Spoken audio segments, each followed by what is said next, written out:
Hello everyone, this is Anshu and welcome to revision classes. आज हम discuss करेंगे female reproductive system के बारे में। इससे पहले हमने मेल रिप्रोडक्टिव सिस्टम को कंप्लीट कर लिया है। अगर आपने वो वीडियो नहीं देखा है तो चैनल के प्लेलिस्ट में जाके आप देख सकते हैं। तो चलिए आज शुरू करते हैं हम फीमेल रिप्रोडक्टिव सिस्टम को। तो जैसा कि हमने मेल में देखा था कि उसमें भी दो तरीके के सेक्स ऑर्गन को स्टडी किया गया था, एक प्राइमरी सेक्स ऑर्गन और दूसरा सेकेंडरी सेक्स ऑर्गन। वैसे ही फीमेल में भी दो तरीके का सेक्स ऑर्गन हम देखेंगे, एक प्राइमरी सेक्स ऑर्गन और दूसरा सेकेंडरी। प्राइमरी का मतलब वो होता है कि ऐसा सेक्स ऑर्गन जिसका सबसे ज़्यादा रोल या कंट्रीब्यूशन है रिप्रोडक्शन में। यही वो ऑर्गन है जो गैमीट बनाएगा, जिसमें सेक्स हार्मोन्स हमको देखने को मिलेंगे। तो वो फीमेल के केस में जो प्राइमरी सेक्स ऑर्गन है उसको ओवरी कहा जाता है। यह ओवरी गैमीट बनाता है, जिस गैमीट को ओवम बोला जाता है या फिर इसको आप एग बोलोगे। और जो प्रोसेस जिसके थ्रू ओवरी ओवा या फिर एग बना रहा है उस प्रोसेस को हम oogenesis बोलते हैं। गैमीट फॉर्मेशन को जनरली गैमीटोजेनेसिस कहा जाता है, बट फीमेल के केस में फीमेल ओवा बना रहा है या एग बना रहा है तो इस ओवरी से एग बनने की प्रोसेस को हम oogenesis कहते हैं। इसके अलावा जो सेक्स हार्मोन्स की बात की गई है तो ओवरी से दो तरीके के सेक्स हार्मोन रिलीज होते हैं, एक है एस्ट्रोजन और दूसरा है प्रोजेस्ट्रॉन। ये दोनों ही हार्मोन को अगर हम देखें तो अभी थोड़ा सा समझ लेते हैं। जो फीमेल में सेकेंडरी सेक्सुअल कैरेक्टरिस्टिक होती है उसके लिए रिस्पॉन्सिबल है एस्ट्रोजन और ये प्रेगनेंसी के लिए रिस्पॉन्सिबल हार्मोन्स होता है प्रोजेस्ट्रॉन। अभी आप सिर्फ इतना ही समझिए, आगे जब हम पढ़ेंगे तो ये सब की सब चीज़ें हमारी और भी ज़्यादा क्लियर होंगी। अब देखते हैं secondary sex organ. Secondary sex organ में वो सारे के सारे ऑर्गन आएंगे जिनका रोल होता है फैसिलिटेशन में, या फिर वो हेल्प करते हैं रिप्रोडक्शन के प्रोसेस में, या फिर ट्रांसपोर्टेशन या कंडक्शन के प्रोसेस में हेल्प कराते हैं। उसी को हम सेकेंडरी सेक्स ऑर्गन बोलते हैं। अब इसमें हम तीन तरीके के ऑर्गन पढ़ेंगे। एक ऐसे जो कि एसेसरी डक्ट कहलाएंगे। एसेसरी डक्ट का मतलब है ऐसा ऑर्गन जहाँ से कुछ ट्रांसपोर्ट हो रहा है, एक जगह से दूसरी जगह कुछ जा रहा है, उस ऑर्गन को आप बोलोगे एसेसरी डक्ट। ये डक्ट कितने तरीके के होते हैं? तीन तरीके के होते हैं फीमेल के केस में। एक जिसका नाम ही है ओविडक्ट। ओविडक्ट को एक और नाम फेलोपियन ट्यूब के नाम से भी हम जानते हैं। अब यहाँ पे क्या ट्रांसपोर्ट होता है? जो एग है उसका ट्रांसपोर्टेशन इसी के थ्रू होता है, जहाँ पे इसी फेलोपियन ट्यूब में फिर स्पर्म आएगा और फर्टिलाइजेशन कराएगा। दूसरा है यूटेरस। यूटेरस में अब क्या ट्रांसपोर्ट होता है? यूटेरस में ट्रांसपोर्टेशन होता है जो एग और स्पर्म के फर्टिलाइजेशन से जब बेबी बनता है, एम्ब्रियो बनता है, तो वो एम्ब्रियो ट्रांसपोर्ट होके यूटेरस में आएगा और यहीं पे इम्प्लांट होगा। तो इसको भी हम एसेसरी डक्ट में ही रखते हैं। यूटेरस का एक और नाम है हिस्टेरा, तो आपको ये नाम भी याद रखना है कि हिस्टेरा ही यूटेरस है। थर्ड एसेसरी डक्ट होता है वेजाइना। वेजाइना के थ्रू स्पर्म एंट्री करता है फीमेल बॉडी के अंदर, तो ये भी एज अ ट्रांसपोर्ट ऑर्गन की तरह बिहेव करता है, तो इसको भी आप याद कर लेना। तो तीन तरीके के एसेसरी डक्ट हमने देखा फीमेल बॉडी में। ओविडक्ट जिसको फेलोपियन ट्यूब बोलोगे, यूटेरस जिसको कि हिस्टेरा बोला जाता है, एंड वेजाइना। इसके अलावा हमें ग्लैंड भी देखने को मिलते हैं, जैसे कि हमने मेल बॉडी में भी कुछ ग्लैंड्स देखे थे। तो फीमेल के केस में दो तरीके के ग्लैंड इंपॉर्टेंट हैं। एक तो है बार्थोलिन ग्लैंड जो एक पेयर में होता है और इसका काम होता है लुब्रिकेशन करना, ठीक है। दूसरा ग्लैंड जो हम देखते हैं वो है मेमरी ग्लैंड। तो मेमरी ग्लैंड का काम क्या होता है कि मिल्क का सिक्रेशन कराता है ये। तो ये दो तरीके के ग्लैंड हमें फीमेल बॉडी में देखने को मिलता है। अब इसके अलावा एक्सटर्नल जेनिटेलिया भी आती है सेकेंडरी सेक्स ऑर्गन में ही। अब एक्सटर्नल जेनिटेलिया का मतलब ऐसा ऑर्गन है जो कि फीमेल बॉडी के बाहर से भी दिखाई देता है।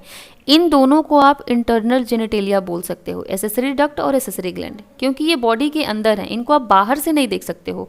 ये ओविडक्ट, यूटेरस, वेजाइना या फिर बार्थोलिन ग्लैंड ये अंदर की तरफ है हमारे फीमेल बॉडी में। बट एक्सटर्नल जेनिटेलिया में हमको दिखाई देता है जो वेजाइना है, या इसी को आप वल्वा बोलते हो। वल्वा को एक्सटर्नल जेनिटेलिया बोला जाता है और इसमें हमको 5 ऑर्गन याद करने हैं। एक तो मॉन्स प्यूबिस, दूसरा है लेबिया मेजोरा, तीसरा है लेबिया माइनोरा, चौथा क्लाइटोरिस एंड पांचवा है हाइमन। तो हमको ये पांचों नाम याद रखना है एक्सटर्नल जेनिटेलिया में: mons pubis, labia majora, labia minora, clitoris and hymen. तो अब चलते हैं, हम बना के देखते हैं एक इसी फीमेल रिप्रोडक्टिव सिस्टम में क्या क्या पार्ट है, ठीक। तो चलिए देखते हैं, समझते हैं और अच्छे से इसको। अगर समझो कि ये एक फीमेल बॉडी है, ठीक है। अगर ये फीमेल बॉडी है तो इसमें इसका लोकेशन कहाँ होता है फीमेल रिप्रोडक्टिव ऑर्गन का, पहले तो हमें ये जानना है। तो चलिए देखते हैं इसमें। देखो ये है फीमेल बॉडी और समझिए ये इसका क्या है, एब्डोमिनल रीजन है, ये एब्डोमिनल रीजन है। इस लोअर एब्डोमिनल पार्ट पे हमको कुछ ऐसे पियर शेप स्ट्रक्चर दिखाई देता है लोअर एब्डोमिनल पार्ट में, इसको बस ध्यान से समझिएगा। यहीं से कुछ सिंग जैसे स्ट्रक्चर भी हमको दिखाई देते हैं, ऐसे करके बना होता है वो, ठीक। यहाँ पे ओवरी लगी होगी, ये मैं लोअर एब्डोमेन में बनाने की कोशिश की हूँ, थोड़ा सा नीचे आ गया है, बट आप ध्यान से नाम याद रखना। और यहीं से कुछ ऐसे हमको नेक जैसे स्ट्रक्चर दिखाई देते हैं जिसको कि विजाइना बोला जाता है। तो आपने क्या देखा कि फीमेल बॉडी जो है, फीमेल बॉडी में पोजीशन इनका कहाँ पे है, तो पोजीशन होता है ये लोअर एब्डोमेन में, ठीक। लोअर एब्डोमेन में ये पेयर में कितने होते हैं, तो 2 हमको पेयर में दिखाई दे रहे हैं ओवरी। तो प्राइमरी सेक्स ऑर्गन का नंबर कितना हो गया, 2 हो गया, पेयर में 1 है। ये बोलने में मैंने 2 बोल दिया है, बट ये 1 पेयर यानी कि 2 हैं। ये पियर शेप स्ट्रक्चर ही यूटिरस है जहाँ पे बेबी रहता है। तो जब भी कभी कोई फीमेल प्रेग्नेंट होती है तो जो हम देखते हैं कि ये पूरा जो उसका स्टमक एरिया है वो स्ट्रेच कर जाता है, वो इसलिए क्योंकि एब्डोमिनल रीजन में यहाँ बेबी आएगा और ये पूरा मसल्स जो हैं वो स्ट्रेच करते हैं, दैट इज़ वाई पूरा स्टमक ही दिखाई देता है कि वो स्ट्रेच किया हुआ है। अब इसी स्ट्रक्चर को हम बाहर निकालते हैं और बाहर निकाल के इसका और अच्छे से स्टडी करने की कोशिश करते हैं, ठीक। चलिए चलो ये थोड़ा सा नीचे बन गया, बट आप इसको समझना है कि मैंने इसको लोअर एब्डोमेन में ही बनाने की कोशिश की थी, तो आप इसे ध्यान रखना। अब चलो इसको बाहर निकालते हैं और इसको और अच्छे से स्टडी करते हैं। चलो बना के देखते हैं कैसे होगा ये मैं बनाने की कोशिश कर रही हूँ इसका यूटिरस। यूटिरस का स्ट्रक्चर मैंने कैसे बताया आपको कि ये होता है पियर शेप स्ट्रक्चर होता है। पियर का मतलब होता है नाशपाती, तो ये उल्टा नाशपाती ये कर दो, उसी के आकार का ये स्ट्रक्चर होता है इनका। लोअर पोर्शन जो है वो उसका नेक होता है, उसको ऐसे नेक जैसा स्ट्रक्चर बना लीजिए। अब इस जगह से 2 सिंग जैसे स्ट्रक्चर निकालिए ऐसे करके, शुरू में पतला रहेगा थोड़ा सा ये, और आगे जाके थोड़ा सा इसको मोटा कर दो ऐसे, और फिर थोड़ा में लाके ऐसे मोड़ लाके इसको पतला कर दो। ये बनाने का तरीका मैं बता रही हूँ आपको। ये फीमेल, अब यहाँ पे कुछ फिंगरलेस जैसे ऐसे स्ट्रक्चर बना दीजिए, बन गया फीमेल बॉडी में फीमेल रिप्रोडक्टिव सिस्टम। अब ध्यान दो, ये जो स्ट्रक्चर आपको फिंगर जैसा दिखाई दे रहा है इसको बोला जाता है फिम्बरी। क्या बोलते हैं इसको, मैं यहाँ पे लिख रही हूँ, इसको बोलते हैं फिम्बरी। यहीं पे लगा होता है अपना बादाम के जैसा या एलमंड शेप ओवरी। अब देखो ये ओवरी ऐसे लटका तो रहेगा नहीं, ये ओवरी लिगामेंट के थ्रू जुड़ा होता है, किससे, यूटिरस से भी और पेल्विक वॉल से भी। जो पेल्विक वॉल है उससे भी ये ओवरी जुड़ा होता है, किसके थ्रू, लिगामेंट के थ्रू। तो यहाँ पे मैं लिख दूँ कि ये क्या है, ओवरी है, प्राइमरी सेक्स ऑर्गन। अब यहाँ पे देखो ये जो पूरा एरिया है इसको यूटिरस बोला गया है। अब यूटिरस को समझते हैं पहले। तो यूटिरस के वॉल होते हैं, 3 वॉल होते हैं। सबसे अंदर वाला जो यूटिरस का वॉल है पहले उसको समझते हैं हम। सबसे अंदर वाले वॉल को बोला जाता है इंडोमेट्रियम। इंडोमेट्रियम याद रखना, अंदर की तरफ ये वॉल्व है, तो अंदर से इंडो से याद कर लेना, ये है इंडोमेट्रियम। इस वॉल्व को क्या बोलोगे आप, इंडोमेट्रियम। लिख दूं मैं यहाँ पे, यूटिरस के 3 वॉल्व हैं, सबसे अंदर इंडोमेट्रियम। इंडोमेट्रियम के बाहर वाला जो लेयर है वो मस्कुलर लेयर होता है, मतलब मस्कुलर मसल्स वाले लेयर होते हैं। और इसका काम होता है जब बेबी का बर्थ होना रहता है तो उस समय ये यूटिरस में कंट्रैक्शन कराता है जिससे कि वो बेबी पुश होके वेजाइना में नीचे आए। तो ये जो सेकंड लेयर है उसका नाम क्या होता है, मायोमेट्रियम। मायो वर्ड से याद रखना कि ये मस्कुलर लेयर होता है, दैट इज़ वाई इसको मायोमेट्रियम कहा जाता है। और मायोमेट्रियम के बाद जो ये ओवरी की वॉल आपको ये दिखाई दे रही है, इस वॉल को हम बोलते हैं क्या, पेरीमेट्रियम। ये बाकी वाला जो लेयर बच गया उसको क्या बोलोगे, पेरीमेट्रियम। यही जो ओवरी की लाइनिंग, यूटिरस की लाइनिंग बना रही है, तो इसको क्या बोला जाता है, पेरीमेट्रियम। अब ध्यान दो, इसके अलावा जो ये ओवरी का, ये यूटिरस का ऊपर वाला पोर्शन है उसको बोलोगे फंडस। बीच वाला जो होता है वो बॉडी होता है, और तीसरा पार्ट ये जो बोतल के एक नेक के जैसा दिखाई दे रहा है उसको सर्विक्स बोला जाता है। क्या बोलते हैं इसको? सर्विक्स। तो अभी तक हमने क्या देखा? यूटेरस में हमने देखा, यूटेरस में कुछ स्ट्रक्चर देखे, यहाँ पे थोड़ा सा खाली जगह कर लो। यूटेरस में क्या देखा आपने कि यूटेरस के वॉल को समझा। वॉल में क्या क्या देखा कि 3 तरीके का वॉल देखा इसका। सबसे अंदर की तरफ जो लेयर है उसको क्या कहा हमने? अंदर वाले लेयर को बोला इंडोमेट्रियम। यही इंडोमेट्रियम रिस्पॉन्सिबल होता है फीमेल में जो मेंस्ट्रुअल साइकिल होती है उसके लिए। ये क्या होता है? हर महीने इसका ग्रोथ होता है और हर महीने जब फर्टिलाइजेशन नहीं हो पाता है तो यही इंडोमेट्रियम की वॉल शेड होती है और ब्लड के फॉर्म में बाहर आती है, जिसको कि हम मेंस्ट्रुअल साइकिल बोलते हैं। ये हर मंथ होती रहती है। इसके बाद वाला लेयर मायोमेट्रियम है, जो कि मस्कुलर लेयर है और ये कॉन्ट्रैक्शन कराता है। और कॉन्ट्रैक्शन से इसके क्या होता है कि जो बर्थ होना होता है चाइल्ड का, तो वो बेबी नीचे वेजाइना में पुश होता है। अब एक और चीज़ यहाँ याद रखना कि मायोमेट्रियम जो लेयर है इसके जो मसल्स होते हैं वो स्मूथ मसल्स होते हैं। और स्मूथ मसल्स की ये क्वालिटी है कि वो इनवॉलेंट्री नेचर के होंगे। ऐसा नहीं है कि हम अपने यूटेरस के मसल्स को अपने मन से कॉन्ट्रैक्ट कराएं। वो क्या होता है कि जब बर्थ होना होता है तब ये हार्मोनल चेंज की वजह से क्या होते हैं कि कॉन्ट्रैक्ट होते हैं और बेबी को पुश करा के वेजाइना में लेकर आते हैं। और सबसे बाहर वाला लेयर जो है वो पेरीमेट्रियम है और कनेक्टिव टिश्यू का बना होता है। इसके अलावा हमें क्या देखना है कि इसके अलावा हमें ये जानना है, ये जो हमको स्ट्रक्चर दिखाई दे रहा है कि जो थोड़ा सा यहाँ पतला है, इसके बाद से यहाँ थोड़ा सा ये क्या हो गया है कि मोटा हो गया है और फिर से आगे जाके फिंगर जैसा स्ट्रक्चर बनाया हुआ है। इस स्ट्रक्चर को समझने की हम कोशिश करते हैं कि ये वाला स्ट्रक्चर क्या है। यहाँ पे देखो, इस पूरे पार्ट को बोला जाता है ओविडक्ट। ओविडक्ट का ही नाम है फेलोपियन ट्यूब। तो मैं यहाँ पे लिख देती हूँ फेलोपियन ट्यूब। अब इस फेलोपियन ट्यूब को समझने की कोशिश करते हैं कि ये 3 पार्ट में बना हुआ है। आपको दिख ही रहा है, सबसे पतला, फिर मोटा, फिर यहाँ पे एक ट्रायंगल शेप का स्ट्रक्चर है इसको अगर देखो तो, जिसमें कि फिंगर लाइक प्रोजेक्शंस लगे हुए हैं। तो समझते हैं इनका नाम क्या है। ये मैं इरेज कर रही हूँ यहाँ पे ताकि नाम इसको लिखा जा सके। देखो यहाँ पे क्या होता है कि ये जो सबसे पतला पार्ट है इसको बोलते हैं इस्थमस। क्या बोलते हैं इसको? इस्थमस। जो ये फुला हुआ पार्ट है थोड़ा सा, इसका नाम होता है एम्पुला। क्या नाम है इसका? एम्पुला। और ये पार्ट जो है नीचे की तरफ थोड़ा सा मुड़ा हुआ, इसको बोलते हैं इनफंडिबुलम। इनफंडिबुलम।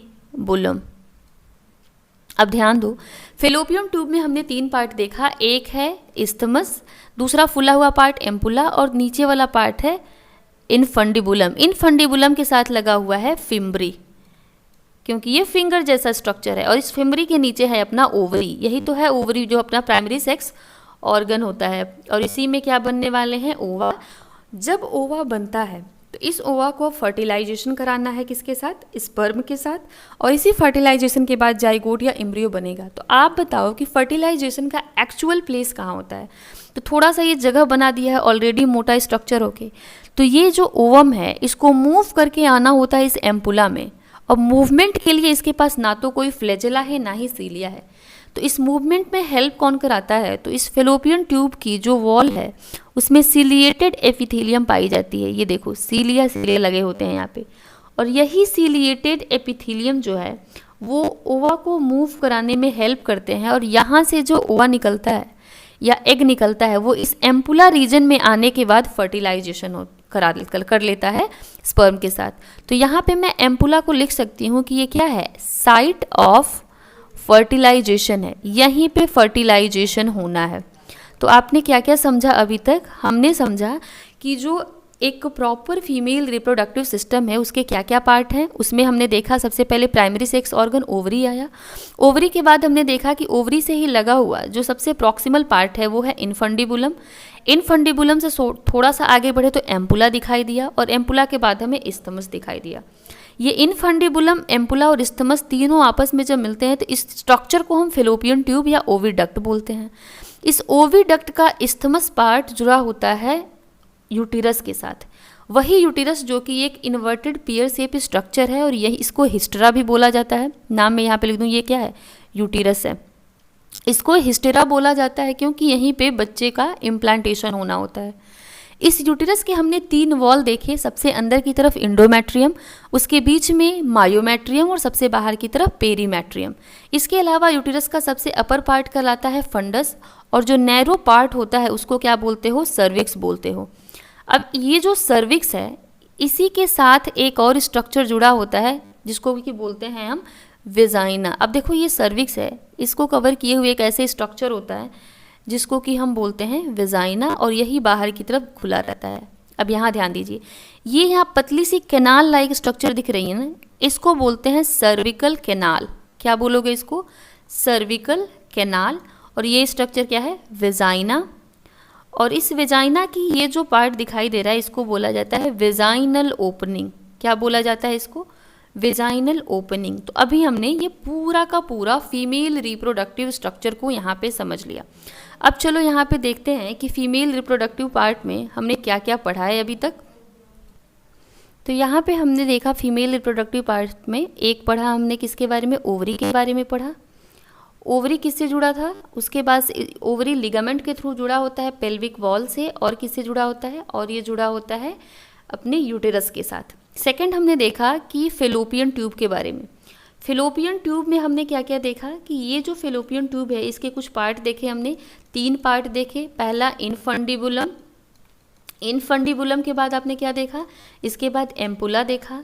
इस एम्पुला के बाद क्या देखा? एम्पुला के बाद हमने देखा इस्थमस। यही इस्थमस जाके यूटेरस से जुड़ता है, तो इसके बाद हमारा यूटेरस वाला स्ट्रक्चर आया। यूटेरस में हमने क्या क्या देखा कि इसका एक और नाम हिस्टेरा होता है। इस हिस्टेरा का वॉल जब हम देखें तो वॉल में हमको 3 लेयर दिखाई दी। सबसे बाहर की तरफ कौन सा लेयर होता है? पेरीमेट्रियम। पेरीमेट्रियम से भी थोड़ा सा अंदर की तरफ आओगे तो मायोमेट्रियम। मायो से मसल याद रखना, ये मस्कुलर लेयर होता है। उससे भी अंदर की तरफ क्या होता है? इंडोमेट्रियम।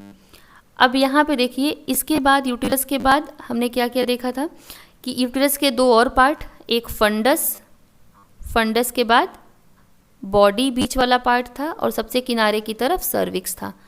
सर्विक्स नैरो पार्ट था, और सर्विक्स के पास ही था सर्वाइकल कैनाल, और सर्विकल कैनाल के पास हमने देखा वेजाइना। अब यहाँ एक और बात याद रखना कि ये जो सर्विकल कैनाल है ये वेजाइना के साथ जब मिल जाता है तो यही बनाता है बर्थ कैनाल। क्या बना लेता है ये? Birth canal. अब बर्थ कैनाल कैसे होगा? देखो यहाँ पे जब चाइल्ड जो होता है या इन्फेंट यहाँ पे इम्प्लांट रहता है, तो जब बर्थ होना होता है तो वैसी सर्विकल कैनाल और इस वेजाइना से होते हुए बाहर निकलता है, तो इस पूरे के पूरे कैनाल को बोलोगे बर्थ कैनाल। ठीक, अब हम समझते हैं थोड़ा सा ओवरी के स्ट्रक्चर के बारे में। ओवरी के बारे में इतनी बात हो रही है तो ओवरी का स्ट्रक्चर भी थोड़ा सा समझ जाओ। ये है एक ओवरी। ओवरी का स्ट्रक्चर बताया गया है कि ये एलमंड शेप होती है। तो ये बादाम का नोक है समझो, और ये पूरा वो वाला पार्ट है जो थोड़ा सा चौड़ा पार्ट होता है।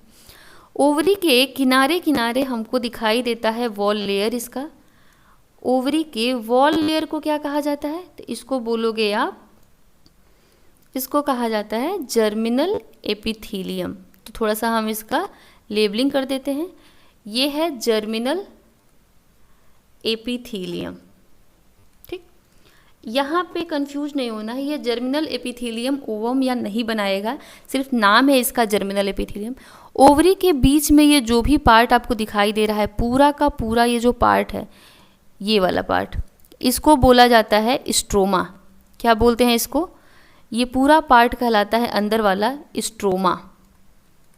अब ये स्ट्रोमा 2 पार्ट में बना होता है। बीच वाला जो पार्ट है ये भी स्ट्रोमा ही है, इसको बोला जाता है मेडुला। क्या है ये? मेडुला। और ये वाला जो पार्ट है इसको बोलोगे कॉर्टेक्स। तो ये स्ट्रोमा 2 पार्ट में बटा हुआ होता है, बीच वाला मेडुला और किनारे वाला कॉर्टेक्स। अब ध्यान दीजिए, इस कॉर्टेक्स में हमारे पड़े होते हैं क्या? कॉर्टेक्स में उगोनियम पड़े होते हैं कई सारे, और ये उगोनियम डिफरेंट स्टेजेस में होते हैं। ऐसा नहीं है कि एक ही स्टेज में, डिफरेंट स्टेज में ये होते हैं। और ये अकेले नहीं होते हैं, इनके किनारे किनारे कुछ स्पेशल सेल्स के ऐसे लेयर बने हुए होते हैं। ठीक, अब ध्यान दो, इस स्पेशल सेल्स की जो लेयर है वो भी डिफरेंट स्टेज में होती है। कहीं कहीं ये सिंगुलर होगी, सिंगल लेयर, कहीं कहीं यही लेयर क्या होती है? डबल या ट्रिपल लेयर भी हो जाती है। तो ये देखो, ये क्या था? ये एक उगोनियम था, और इस उगोनियम को कवर किए हुए एक लेयर था। इस लेयर को क्या बोला जाता है? इस लेयर को बोला जाता है ग्रेन्युलोसा। ग्रेन्युलोसा। अब ये उगोनियम जब ग्रेनुलोसा के साथ मिली हुई होती है तो इस स्ट्रक्चर को हम बोलते हैं फॉलिकल। क्या बोलते हैं? फॉलिकल। अब ये देखो, ये समझो ये क्या हो जाएगी, सारे के सारे फॉलिकल हैं। अब ये फॉलिकल भी डिफरेंट स्टेज में होते हैं। ये क्या होंगे? Primary follicle. प्राइमरी फॉलिकल से जब ये आगे बढ़ेंगे तो ये बनाएंगे सेकेंडरी फॉलिकल। सेकेंडरी फॉलिकल से जब ये और आगे बढ़ेंगे, मेच्योर होंगे, तो ये क्या बनाएंगे? Tertiary follicle. ये सब उनका स्टेजेस ऑफ डेवलपमेंट है। टर्शरी फॉलिकल फर्दर मेच्योर होके बनाता है एक ऐसा फॉलिकल जो कि मान लो यहाँ पे ये टर्शरी फॉलिकल मैं बना रही हूँ ऐसे करके। अब ये क्या होगा ना कि आफ्टर समटाइम्स ये इतना ज़्यादा मेच्योर हो जाएगा कि ये रप्चर कर जाता है, मतलब टूट जाता है। तो ये बनाएगा ग्राफियन फॉलिकल। सबसे मेच्योर फॉलिकल कौन सा है? Graafian follicle. और जब ये ग्राफियन फॉलिकल रप्चर होता है और टूटता है तो इससे निकलता है सेकेंडरी oocyte। क्या निकलता है? Secondary oocyte। यहाँ पे हमने क्या देखा था कि उगोनियम है। इस उगोनियम में क्या होता है कि डिफरेंट स्टेजेस में होता है और ये प्राइमरी oocyte बनाता है, डिफरेंट टाइप के oocyte। और इसी oocyte में, यहाँ पे oocyte कर लो, oocyte के किनारे किनारे कुछ सेल्स लग जाती हैं, ग्रेन्युलोसा सेल्स की लेयर लग जाती हैं, और इस ग्रेन्युलोसा सेल की कवरिंग के बाद इसको हम फॉलिकल बोलते हैं। यही फॉलिकल डिफरेंट स्टेज में पाया जाता है, जैसे कि प्राइमरी फॉलिकल हो गया, secondary follicle, tertiary follicle, and after maturation हम इसको क्या बोलते हैं? इसको हम ग्राफियन फॉलिकल बोलते हैं। ये ग्राफियन फॉलिकल जब टूटता है या रप्चर होता है तो उससे निकलता है सेकेंडरी oocyte।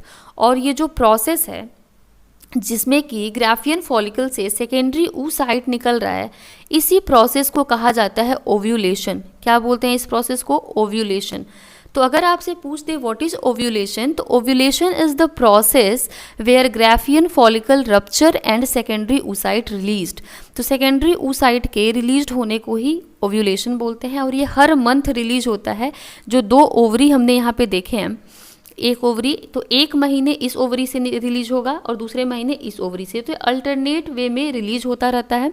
तो यही है अपना ओवरी का एक प्रॉपर स्ट्रक्चर, जिसमें हमें जानना है इसके जो कवरिंग क्या है, इसके अलावा इसमें कॉर्टेक्स और मेडुला के बारे में। तो थोड़ा सा हम पढ़ लेते हैं इन सारी चीज़ों को। तो देखो, ओवरी में क्या क्या इंपॉर्टेंट है जो आपको जानना है। पहला तो इसका लोकेशन है। लोकेशन कहाँ है इसका? Both the side of lower abdomen. हमने देखा था, जो पहला फिगर हमने देखा, तो इस फीमेल बॉडी में लोअर एब्डोमेन के दोनों, हमने ये स्ट्रक्चर थोड़ा सा गलत बन गया है, बट ये सबको याद रखना है कि यहाँ पे क्या था कि ये एब्डोमिनल रीजन की मैं बात कर रही थी यहाँ पे, और यहाँ पे दोनों साइड में एब्डोमिनल रीजन के ओवरी प्रेजेंट होती है। ये कहाँ प्रेजेंट होती है? दोनों साइड में एब्डोमेन के। ठीक है, एक सेकेंड रुक जाओ। एक मिनट। तो यही है उसका पोजीशन कहाँ पे है, देख लिया आपने कि पोजीशन इसका कहाँ है। तो ये है उसकी पोजीशन जो कि एब्डोमिनल रीजन में होती है। ठीक, चलिए आगे देखते हैं। तो ये both side of the lower abdominal, इसका मतलब दोनों साइड में है, तो इसका नंबर कितना हो जाएगा? तो नंबर अगर बात किया जाए नंबर की, तो 1 पेयर या फिर इसका 2 बोल सकते हो। प्रोडक्शन क्या है इसका? स्टेरॉयड हार्मोन प्रोड्यूस करती है। कौन कौन से? एस्ट्रोजन और progesterone. Estrogen is responsible for secondary sexual characteristic and progesterone for pregnancy. इसके अलावा ये ओवम प्रोड्यूस करती है, किस प्रोसेस के थ्रू? oogenesis के थ्रू। और ओवम क्या है? गैमीट है। तो गैमीट का फॉर्मेशन ओवरी से हो रहा है, that is why ovary is the primary sex organ. Size भी आपकी एनसीईआरटी मेंशन करती है, जो कि है 2 से 4 सेंटीमीटर। इसके अलावा इसकी जो सराउंडिंग है वो हमने अभी पढ़ा था कि ये सराउंडेड होती है एक एपिथेलियल से सेल से, जिसको कि जर्मिनल एपिथेलियल बोला जाता है। शेप इसका कैसा है? एलमंड शेप, हम बात कर चुके हैं ऑलरेडी। इसके इनसाइड में स्ट्रोमा भरा हुआ है, जिसमें कि एक मेडुला है और कॉर्टेक्स है। मेडुला में ब्लड वेसल्स होते हैं और कॉर्टेक्स के अंदर हमको फॉलिकुलर ग्रोथ दिखाई देता है, जिसमें कि उगोनिया से प्राइमरी oocyte के किनारे ग्रैन्युलोसा सेल्स की लेयर आ जाती है, जिसको कि हम फॉलिकल बोलते हैं। फॉलिकल डिफरेंट स्टेजेस में था, primary follicle, secondary, tertiary follicle, then graafian follicle, ये मैच्योर होता है। देन ग्राफियन फॉलिकल के रप्चर होने से हमको सेकेंडरी oocyte मिलता है और इस प्रोसेस को ओव्यूलेशन कहा जाता है। इसके अलावा हमने देखा कि ओवरी कनेक्टेड होती है किसके थ्रू? तो लिगामेंट के थ्रू, पेल्विक वॉल और यूटेरस से कनेक्टेड होती है। अब चलिए, ओवरी के बाद हम थोड़ा सा फेलोपियन ट्यूब की बात कर लेते हैं। ये प्रॉपर नोट्स हैं आपके लिए, बोर्ड एग्जाम हो या नीट, सब में इंपॉर्टेंट आएंगे। ओविडक्ट में देखो क्या क्या हमें पढ़ना है। इसको फेलोपियन ट्यूब भी कहा जाता है। लेंथ इसकी होती है 10 से 12 सेंटीमीटर, और ये कहाँ से कहाँ तक होता है, तो ओवरी से लेके यूटिरस तक पूरा इसकी लंबाई होती है। इसको 3 पार्ट में हमने पढ़ा था। इनफंडिबुलम जो कि फनल शेप स्ट्रक्चर है, ये वाला स्ट्रक्चर इनफंडिबुलम है, इसी से फिम्बरी लगी होती है। एम्पुला वाला रीजन जो कि थोड़ा सा फुला हुआ पार्ट है, और यहीं पे क्या है, फर्टिलाइजेशन होता है। तो ये क्या है, ampulla actual site of fertilization होता है। ठीक, इसके बाद हमने इस्थमस को देखा। इस्थमस क्या है, तो इस्थमस वो नैरो ल्यूमन है जहाँ से यूटिरस से ये जुड़ा होता है, तो इस्थमस नैरो ल्यूमन होता है। इसके अलावा यूटिरस में और क्या खासियत है, तो यूटिरस ज्वाइन द इस्थमस। तो यूटिरस किसके थ्रू जुड़ा होता है, ओविडक्ट के किस पार्ट से, तो इस्थमस से। फिम्बरी किस पार्ट से अटैच होता है, तो ये इनफंडिबुलम से। इसके अलावा और क्या क्वेश्चन यूटिरस से बन सकता है, तो इसकी जो वॉल है वो कौन सी एपिथेलियम से लाइंड होती है, तो सिलिएटेड एपिथेलियम से। इसके अलावा इसके वॉल लेयर से भी क्वेश्चन बन जाएगा। वॉल लेयर में आप क्या देखोगे, सबसे अंदर की तरफ कौन सी लेयर होती है, एंडोमेट्रियम, उसके बाहर मायोमेट्रियम, और सबसे बाहर क्या होती है, पेरीमेट्रियम की लेयर होती है। अब आपसे अगर पूछ लिया जाए कि कौन सा पार्ट ओविडक्ट का यूटिरस के प्रॉक्सिमल पार्ट में आएगा। अब देखो, प्रॉक्सिमल और डिस्टल दो टर्म है जो आपको याद रखने हैं। प्रॉक्सिमल का मतलब होता है पास, तो इसके पास में कौन है, तो इस्थमस है, तो इस्थमस पास में आएगा। डिस्टल का मतलब होता है दूर, तो यूटिरस से दूर कौन है, इनफंडिबुलम है। तो ऑप्शन में जहाँ कहीं भी रहे आप देख के लगा देना। और यही अगर क्वेश्चन का लैंग्वेज बदल दिया जाए कि कौन सा पार्ट या फिर which part of the fallopian tube is proximal to ovary. अब ओवरी की लोकेशन यहाँ होती है ना, ओवरी की लोकेशन यहाँ होती है। अब आपसे पूछा गया है कि which part of the fallopian tube is proximal to ovary, तो यहाँ देखो इसके पास में क्या है, इनफंडिबुलम है।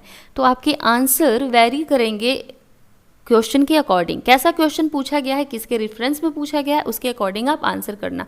सिर्फ दो टर्म याद रखो, प्रॉक्सिमल का मतलब पास, डिस्टल का मतलब दूर। अब किसके पास किसके दूर पूछा गया है, ये आप वहाँ से बताना। ठीक है, चलिए अगला क्वेश्चन अगला देखते हैं क्या है यहाँ पे।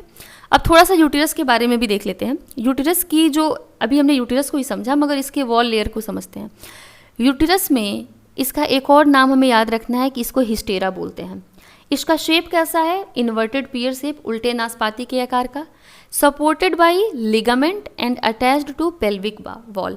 इसका मतलब ये भी कहाँ है, पेल्विक रीजन में है, और ये सपोर्ट किया गया है लिगामेंट के थ्रू, ये जुड़ा हुआ है। अगेन इसके नैरो पार्ट को हम सर्विक्स बोलते हैं। हमने देखा कि सर्विक्स क्या है, सबसे नीचे जो बॉटल लाइक स्ट्रक्चर था। अपर पार्ट को फंडस बोला जाता है, तो सबसे ऊपर फंडस, सबसे नीचे सर्विक्स। सर्विक्स में ही था सर्विकल कैनाल, उस कैनाल को जब वेजाइनल ओपनिंग के साथ जोड़ देते थे तो हम इसको बोलते थे बर्थ कैनाल। तो cervical canal plus the vagina is equal to birth canal. Uterus क्या है, साइट ऑफ इम्प्लांटेशन। इम्प्लांटेशन वाला जो इवेंट है रिप्रोडक्शन में, वो कहाँ होता है, यूटिरस में होता है। इसके अलावा यूटिरस के वॉल को भी हमने देखा था। पेरीमेट्रियम क्या है, outer most thin layer, membranes in nature होता है। मायोमेट्रियम क्या है, थिक मस्कुलर लेयर जो कि स्मूथ मसल से बना है। कैसे पता है स्मूथ मसल से बना है, क्योंकि ये इनवॉलेंट्री है, हम चाहकर इसको अपने अकॉर्डिंग नहीं कॉन्ट्रैक्ट करा सकते। ये हार्मोन किसके वजह से होता है, और जब ये चाइल्ड बर्थ करानी होती है उस समय ये मसल्स को कॉन्ट्रैक्ट करा के चाइल्ड की मूवमेंट को पुश करता है। इंडोमेट्रियम क्या है, इनर टू यूटिरस है, सबसे अंदर वाली लेयर है यूटिरस की, जो रिस्पॉन्सिबल होती है मेंस्ट्रुअल साइकिल के लिए। हर महीने इसकी ग्रोथ होती है, और अगर फर्टिलाइजेशन नहीं हुआ है तो वो फिर से शेड कर जाती है, गिर जाती है, जो कि ब्लड के फॉर्म में, और क्लॉट जो थोड़े से ये मसल्स होते हैं वो भी गिरते हैं, जिसको कि हम बोलते हैं मेंस्ट्रुअल साइकिल। तो अभी हमने ये सब देखा पूरा। अब देखते हैं नेक्स्ट में बात करेंगे फीमेल एक्सटर्नल जेनेटेलिया के बारे में। अब ये ज़्यादा अच्छे से पढ़ना। एक्सटर्नल जेनेटेलिया का मतलब जो फीमेल बॉडी के बाहर दिखाई देगा। अभी जब हमने फीमेल बॉडी पढ़ा था तो वहाँ पे हमने लोकेशन क्या देखा था, मान लो ये फीमेल बॉडी है, ये फीमेल बॉडी है, तो यहाँ पे हमने देखा था कि प्रेजेंट है यूटिरस, पियर शेप यूटिरस, यहाँ पे क्या था सर्विक्स, और यूटिरस के पास यहाँ से निकला हुआ था फिम्बरी और ये वाला फेलोपियन ट्यूब, ये फिम्बरी है, ये ओवरी वाला स्ट्रक्चर था, और यहीं पे हमको दिखाई दिया था वेजाइना। ठीक, तो ये जो पार्ट दिखाई देता है, जो बाहर की तरफ दिखाई देता है, उसी को बोलोगे आप एक्सटर्नल जेनेटेलिया, जो भी बाहर दिखाई दे रहा है। ठीक, ये यूटिरस है। अब इस एक्सटर्नल जेनेटेलिया को हमें समझ, तो चलो समझते हैं एक्सटर्नल जेनिटेलिया को। यहाँ पे क्या होता है, अगर मान लो ये हम बनाते हैं एनएस वाला पोर्शन, ये एनएस है, इसके अलावा ये एरिया बनाइए। चलिए हम फीमेल एक्सटर्नल जेनिटेलिया को समझ रहे हैं। यहाँ पे सबसे ऊपर ये नेवल पार्ट है, अगर तो नेवल पार्ट के नीचे आ जाओ थोड़ा सा, तो हमको दिखाई देता है एक थोड़ा सा फैटी एरिया, मतलब यहाँ पे फैटी टिश्यू ज़्यादा होते हैं, ये वाला एरिया। यहाँ पे हमको प्यूबिक हेयर्स दिखाई देते हैं। क्या दिखाई देता है? Pubic hair. क्योंकि यहाँ प्यूबिक हेयर दिखाई दे रहा है और ये थोड़ा सा मांसल होता है, मतलब यहाँ पे फैट का एक्यूमुलेशन थोड़ा ज़्यादा होता है, जस्ट लाइक ब्रेस्ट। तो इसको क्या बोलोगे? Mons pubis. इसका नाम क्या होता है? Mons pubis. ये प्यूबिक हेयर्स मैंने बनाया है।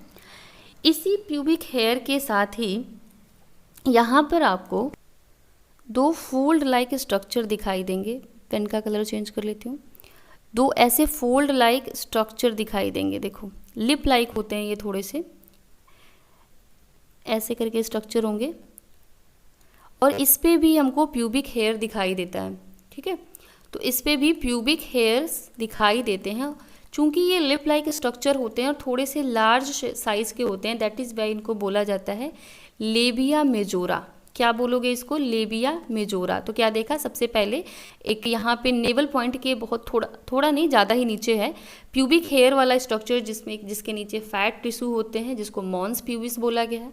वहीं से हमको दो फोल्ड लिप लाइक स्ट्रक्चर दिखाई दिए हैं, इनको बोला गया है लेबिया मेजोरा। लेबिया मेजोरा का मतलब बड़ा और लेबिया का मतलब लिप लाइक। और यहाँ पे हेयरी ग्रोथ भी हमको दिखाई देती है थोड़ी सी, जो कि प्यूबिक हेयर होते हैं।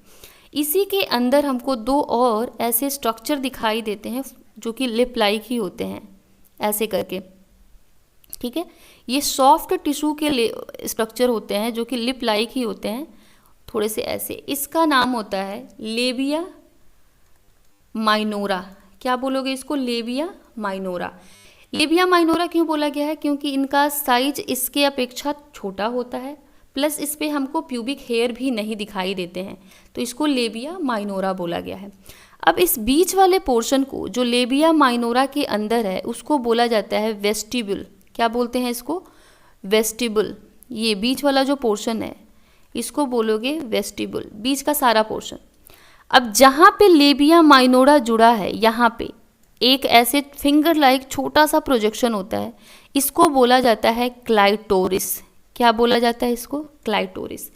जस्ट लाइक मेल में जैसे पेनिस का स्ट्रक्चर होता है, वैसे ही थोड़ा सा क्लाइटोरिस का भी स्ट्रक्चर होता है, बस साइज में डिफरेंस होता है कि ये छोटा होता है। जैसे वो उसमें सेक्सुअल स्टिमुलस पे इरेक्ट हो जाता है, वैसे ही ये फीमेल बॉडी का स्ट्रक्चर भी इरेक्शन का काम करता है, और इसमें भी ब्लड फ्लो काफ़ी बढ़ जाता है। काफ़ी सेंसिटिव पार्ट होता है फीमेल बॉडी का ये। और इसके नीचे हमके इस वेस्टिब्यूला में दो ओपनिंग दिखाई देती है, एक ऊपर की तरफ और एक नीचे। ऊपर वाले ओपनिंग को आप बोलोगे यूरिथ्रल ओपनिंग। ये कौन सा ओपनिंग है? Urethral opening. मतलब कि ये यूरिन के सेक्रेशन में काम करता है, मतलब यहाँ से यूरिन बाहर आएगा, ये यूरिथ्रल ओपनिंग है। और नीचे वाला जो ये ओपनिंग है उसको बोला जाता है वेजाइनल ओपनिंग। अब देखो, वेजाइनल ओपनिंग को पार्शली कवर किया हुआ एक स्ट्रक्चर होता है, जिस स्ट्रक्चर को हम बोलते हैं हाइमन। तो हाइमन क्या है? हाइमन वेजाइना को पार्शली कवर किया रहता है, मतलब पूरी तरीके से नहीं, पार्शली कवर किया रहता है। जब कभी फीमेल में फर्स्ट टाइम सेक्सुअल इंटरकोर्स होता है तो यही हाइमन ब्रेक होता है, जिसके वजह से ब्लीडिंग होती है। एंड कुछ लोग इसको as a sign of virginity मानते हैं, जो कि पूरी तरीके से सही नहीं है। ये हाइमन का जो ब्रेक डाउन है वो और भी एक्टिविटी से हो सकती है, जैसे कि अगर आप एक्सरसाइज करते हैं, हॉर्स राइडिंग करते हैं, साइकिलिंग करते हैं, या फिर टेम्पन का यूज करते हैं, तो इसके वजह से भी हाइमन क्या हो सकता है? ब्रेक डाउन हो सकता है। तो ये एक सही तरीका नहीं है कि आप किसी भी फीमेल बॉडी को जज करें कि ये वर्जिन है कि नहीं जस्ट बिकॉज ऑफ हाइमन। तो ये पूरा का पूरा स्ट्रक्चर जो हमने देखा, जिसमें कि हमने mons pubis, labia majora, labia minora, clitoris और हाइमन, इन सब की जो स्टडी किया है वही कहलाता है फीमेल एक्सटर्नल जेनिटेलिया। ये सारे के सारे स्ट्रक्चर फीमेल बॉडी में बाहर की तरफ आपको दिखाई देंगे, इसको आप बोलोगे एनस। ठीक, तो ये स्ट्रक्चर हैं फीमेल जेनिटेलिया के। थोड़ा सा हम इसके बारे में पढ़ भी लेते हैं। तो फीमेल एक्सटर्नल जेनिटेलिया में 5 चीज़ें हमें देखनी होती हैं, जो हमने स्ट्रक्चर में ऑलरेडी देख लिया। मॉन्स प्यूबिस क्या है? कुशन ऑफ फैटी टिश्यू है जो कि प्यूबिक हेयर से कवर होता है। अभी हमने देखा fatty tissue cover with pubic hair. Labia majora क्या है? फ्लेसी टिश्यू ये भी होता है, और ये कहाँ से कहाँ तक होता है? ये मॉन्स प्यूबिस से निकलता है और ये लिप लाइक होते हैं, लार्ज साइज के होते हैं। लेबिया माइनोरा क्या होता है? ये पेयर्ड होते हैं, मतलब दो होता है। ये भी फोल्ड ऑफ टिश्यू है under the labia majora. Labia majora के अंदर होते हैं और इस पर कोई भी हमको प्यूबिक हेयर की ग्रोथ नहीं दिखाई देती है। क्लाइटोरिस की बात करते हैं। क्लाइटोरिस का कैसा होता है? टाइनी फिंगर लाइक होगा स्ट्रक्चर, जो कि पेनिस के होमोलॉगस होता है, और ये क्या होता है कि यूरिथ्रल ओपनिंग के ऊपर होता है। यूरिथ्रल ओपनिंग का मतलब जिससे यूरिन बाहर निकलेगा। और हाइमन की बात करें तो ये कवर करता है वेजाइना को पार्शली। तो ये सारे के सारे स्ट्रक्चर हमने देखा फीमेल एक्सटर्नल जेनेटेलिया के बारे में। ठीक, अब हम थोड़ा सा पढ़ लेते हैं मेमोरी ग्लैंड के बारे में। ये एक टॉपिक बस बच गया है। तो मेमोरी ग्लैंड क्या है?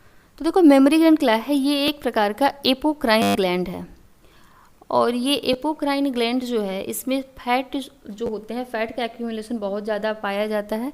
वेरियल अमाउंट ऑफ फैट होता है, जिसकी वजह से ये इसके साइज में हमको डिफरेंस देखने को मिलता है। तो यहाँ पे मैं लिख देती हूँ एपोक्राइन ग्लैंड। इसके अलावा इसमें ग्लैंडुलर टिश्यू भी हमको दिखाई देते हैं, ग्लैंडुलर टिश्यू। और ये एग्जाम्पल किसका है? तो ये है एक्सेसरी ग्लैंड का एग्जाम्पल है। ठीक है, अब थोड़ा सा हम इसको बनाकर समझते हैं कि इसका स्ट्रक्चर, फिर इसका हम सेक्शन काट के भी समझेंगे। समझो ये क्या है, एक हम बात कर रहे हैं मेमोरी ग्लैंड का, जिसमें कि ये है उसका स्ट्रक्चर। इसके किनारे किनारे का जो पार्ट है उसको हम बोलते हैं एरियोला। ये जो स्ट्रक्चर है इसको बोलोगे एरियोला। अब देखो यहाँ पे मैं मेंशन भी कर दूँ, ये है एरियोला। बीच वाला जो पोर्शन होता है उसको बोलते हैं निप्पल, और ये पूरा यहाँ पे फैटी टिश्यू है, यहाँ पे फैट पाए जाते हैं। ठीक, इसी को बेबी सक करता है फॉर मिल्क, कि मिल्क के निकलने के लिए बेबी इसको सक करता है। अब ये जो पूरा मेमोरी ग्लैंड है ये एक तरीके का मॉडिफाइड स्वेट ग्लैंड है। क्या है ये? Modified sweat gland. एक मिनट, ठीक है।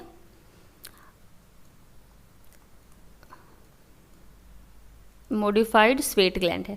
इसके अलावा हमें और क्या क्या इसके बारे में जानना है कि ये जो एरियोला है वो थोड़ा सा डार्क इन एरिया का होता है, और ये सेंसिटिव टू टच होता है। ठीक, इसके अलावा हमको यहाँ पे कुछ पिंपल लाइक स्ट्रक्चर भी दिखाई देते हैं। इसी और एरियोला में कुछ हमको छोटे छोटे पिंपल लाइक स्ट्रक्चर दिखाई देते हैं इसके बीच में। ये वाला जो एरिया है इसको क्या बोला जाता है ना, कि ये मॉडिफाइड सीबेशियस ग्लैंड है एक तरीके का ये। तो यहाँ पे मैं लिख दूँ, यहाँ पे हमको सीबेशियस ग्लैंड भी पाए जाते हैं जो कि एरियोला के किनारे होते हैं। तो ये एक छोटा स्ट्रक्चर है जो आउटर अपीयरेंस है मेमोरी ग्लैंड का। अब हम इसका जरा सेक्शन काट के अगर स्टडी करें तो देखो सेक्शन काट के स्टडी करने पे ये कैसा दिखाई देगा। तो जब आप इसका सेक्शन काटोगे, या फिर इसके सेक्शन को ना काटो, इसका सीधे हम आउटर अपीयरेंस देखने की कोशिश करते हैं कि और कैसे दिखाई दे सकता है। हम इसका इंटरनल स्ट्रक्चर को देखते हैं। चलिए, तो इंटरनली अगर हम बात करें तो ये हम एक मेमोरी ग्लैंड को बना के इसको पढ़ने की कोशिश कर रहे हैं। चलो, तो यहाँ पे हमको क्या होता है ना कि ये पूरा हमें पता है कि मेमोरी ग्लैंड जो है, इस मेमोरी ग्लैंड में सबसे ज़्यादा क्या होगा, तो फैट टिश्यू होते हैं, केवल फैट का डिपोजिशन होता है। ठीक, ये फैट ही ज़्यादा पाए जाएंगे यहाँ पे। इसके अलावा यहाँ पे हमको कुछ लोब दिखाई देते हैं, कई सारे लोब होंगे यहाँ पे। ऐसे मैं लोब बना दूँ, स्ट्रक्चर भी आ जाता है कभी बोर्ड में बनाने के लिए, तो इसको भी याद रखना। ठीक, अब यहाँ इस लोब में क्या होता है ना, इसको लिख दो, इसका नाम होता है मेमोरी लोब। इस लोब के अंदर हमको दिखाई देंगे एरियोला। क्या होते हैं इसमें? कई सारे एरियोला नहीं, एल्वोलाई प्रेजेंट होते हैं। इस एल्वोलाई का स्ट्रक्चर मैं ऐसे बना रही हूँ, ये गुच्छे के आकार के होते हैं। कैसे गुच्छे? जो अंगूर के दाने होते हैं ना, अंगूर के गुच्छे, उसी के तरीके के एरियोला प्रेजेंट होते हैं इसमें कई सारे। अब तो गुच्छे में ही है तो ये बहुत ज़्यादा होंगे प्रेजेंट। तो एरियोला प्रेजेंट होते हैं किसके अंदर? मेमोरी लोब के अंदर। अभी इसको मैं लिख दूँ यहाँ पे एरियोला नहीं, एल्वोलाई, बार बार एरियोला आ रहा है। एल्वोलाई लाइक स्ट्रक्चर होते हैं। अब ये देखो, इस एल्वोलाई से निकलते हैं कुछ ट्यूब्यूल्स। अब ये जो ट्यूब्यूल्स हैं ना, ये आपस में जुड़ेंगे, यहाँ से सारे के सारे ऐसे ऐसे ट्यूब्यूल्स निकलेंगे, और ये सारे आपस में ऐसे जुड़ जाते हैं ट्यूब्यूल्स निकल के। देखो ये सारे के सारे ट्यूब्यूल्स ऐसे आपस में जुड़े होते हैं, सारे के सारे एल्वेलाई को देखो ऐसे करके ये सारे के सारे जुड़े होते हैं। अब यहाँ पे याद रखना कि मेमोरी लोब का जो नंबर होता है ना वो 20 से 25 होता है, और इस 20 से 25 या फिर एनसीईआरटी में आई थिंक 15 से 20 लिखा हुआ है, तो हम 15 से 20 ही याद रखेंगे। 15 से 20 होता है। और यहाँ से जब इस मेमोरी लोब के अंदर के एल्वेलाई के ट्यूब्यूल्स आपस में जुड़ जाते हैं तो ये बाहर निकलते हैं, और बाहर जब ये निकलते हैं तो इसको बोला जाता है डक्ट। जब भी ये बाहर निकलेंगे तो सारे के सारे लोब से एक एक डक्ट बाहर निकलता है, ठीक। और ये डक्ट जो है इसको बोला जाता है मेमोरी डक्ट। क्या बोला जाता है इसको? Memory duct. और ये डक्ट आपस में मिलता है तो एक थोड़ा सा फुला हुआ एरिया बनाता है ऐसे थोड़ा सा, जिसको कि बोलते हैं हम एम्पुला। क्या बोलते हैं इसको? Mammary ampulla.